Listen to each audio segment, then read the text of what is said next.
प्रभू येशू ख्रिस्ताच्या नावाने प्रेमी सलाम. आमच्या यूट्यूब चॅनलमध्ये आपले स्वागत आहे. नवीन असाल तर सबस्क्राईब करा व विश्वासी लोकांना जास्तीत जास्त शेअर करा.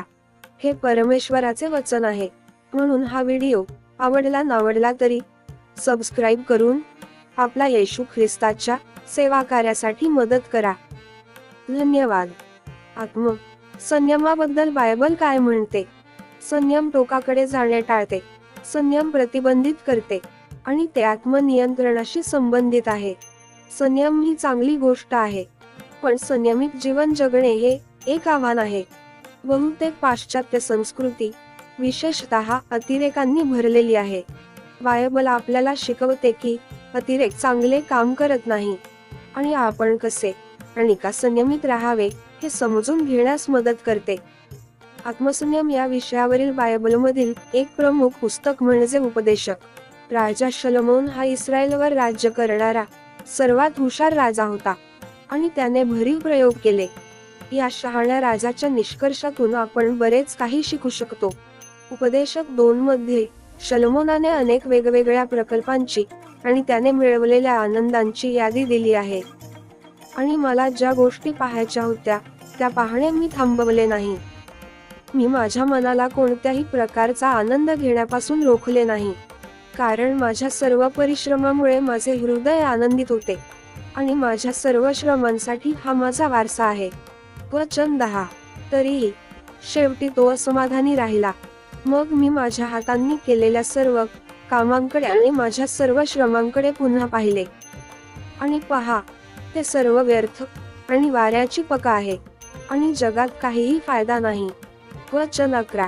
शलोमोनाने केवळ आनंदाची परिसीमाच चाखली नाही. ज्ञान. उपदेशक 1 अध्याय 12 ते 18 वचन. कठोर परिश्रम. उपदेशक 2 अध्याय 17 ते 23 वचन.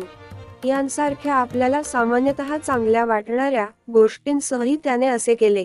शलोमोनचा निष्कर्ष असा होता की त्याने केलेले प्रत्येक प्रयत्न व्यर्थ ठरले. हे देवाचे जीवन आहे आणि त्याने एखाद्या व्यक्तीला दिलेल्या भेटींचा आनंद घ्यावा. उपदेशक 5 अध्याय 19 वचन. परंतु त्या गोष्टींना देवापेक्षा जास्त महत्त्व दिल्याने आपल्याला त्याची खरोखर गरज आहे. तिथे परत सोडले जाते देव. चांगल्या गोष्टी देखील संयम न ठेवता वापरल्या तर आपल्यासाठी अडखळण ठरू शकतात. चॉकलेट चांगलं आहे, पण त्याचा अतिवापर हा आरोग्यासाठी हानिकारक आहे. झोप आवश्यक आहे, परंतु बायबल म्हणते की जास्त झोपेमुळे गरिबी येते. नीतिसूत्रे 6 अध्याय 9 ते 11 वचन. मुले नैसर्गिकरित्या असंयमी असतात. त्यांना तीच गोष्ट पुन्हा पुन्हा ऐकायची असते. त्यांना एका गोष्टीचा अतिरेक वापरायचा असतो. भावना व्यक्त करण्यात त्यांना संयम नसतो. परिपक्वतेचा एक भाग म्हणजे स्वतःला नाही म्हणायला शिकणे, म्हणजेच संयमाचे मूल्य जाणून घेणे. वाईन पिणे हा त्याग करण्यासंबंधी सर्वात सामान्य विषयांपैकी एक आहे. इफिस 5 अध्याय 18 वचन आज्ञा देते, द्राक्षारसाने मद्यधून धुवू नका, कारण ते व्यभिचाराला कारणीभूत ठरते. येशूने द्राक्षारस पिणे पूर्णपणे वर्ज्य केले. या वस्तुस्थिती बरोबरच मत्तय 11 अध्याय 19 वचन पहा. आणि पॉलने तिमोथेला दिलेले विधान, भविष्यात तू यापुढे फक्त पाणी पिणार नाहीस, तर तुझ्या पोटासाठी, कारण तुझ्या वारंवार आजारांनो तुमच्या मदतीसाठी थोडे द्राक्षारस आणा. 1 तिमोथेय 5 अध्याय 23 वचन. या वचनांना एकत्र ठेवल्यास हे स्पष्ट होते की बायबल वाईन पिण्याची परवानगी देते, परंतु नशा करण्यास परवानगी देत नाही. सेवन केल्यावर मद्यपान करण्यास पूर्णपणे मनाई आहे, जे अनावश्यक आहे. काही लोकांनी असा निष्कर्ष काढला आहे की एखाद्याने अजिबात पिऊ नये आणि हे पूर्णपणे स्वीकार्य आहे. संयम पाळणे ही एक चांगली शिस्त आहे. खरं तर आत्मनियंत्रण हा पवित्र आत्म्याने विश्वासणाऱ्याच्या जीवनात निर्माण केलेल्या गुणांपैकी एक आहे. गलती 5 अध्याय 22 ते 23 वचन. जेव्हा आपण आत्मनियंत्रणात राहत नाही, जेव्हा आपल्या जीवनाच्या विशिष्ट क्षेत्रात आत्मनियंत्रणाचा अभाव असतो, तेव्हा हे सूचित करू शकते की आपण देवाला त्या क्षेत्रात पूर्णपणे कार्य करू देत नाही. आपण पराभवात जगू नये. देव त्याच्या मुलांना दोषी ठरवत नाही. रोम 8 अध्याय 1 वचन. आणि प्रत्येक पापावर आपला विजय आहे. प्रेषित 13वा अध्याय 38 आणि 39 वचन.